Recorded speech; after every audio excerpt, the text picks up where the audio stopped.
Welcome back to Dungeons and Kheads, where I say the things that you guys are too nice to say. And today, I would like to tackle what may be the most prevalent trope in all of D&D, the Randy Bard. If the tales are to be believed, the average D&D character is one of these bards. So prevalent is this trope. We've all played in a campaign with one of these. In fact, based on the odds, you're probably playing in a campaign with one of these right now. Let me paint you a picture. The dragon swoops in prepared for battle and unleashes a mighty roar. I roll to seduce the dragon. What? Are you kidding me right now? No? Go ahead and roll. Alright. Nat 20.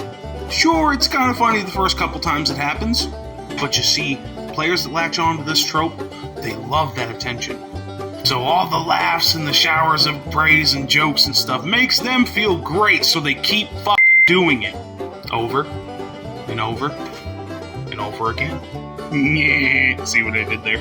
However, on this particular rare occasion, I have a fix for this trope. So the next time you encounter this situation, handle it like this. How much health do you have again? 18? Oh boy. Well, congratulations, you successfully seduced the adult male red dragon. Roll me a dex save. But why would you do this to me? Because your actions have consequences. Now, this particular trope is a little less egregious than some of the other ones that I've covered. It's a little less harmful to party dynamics and all that.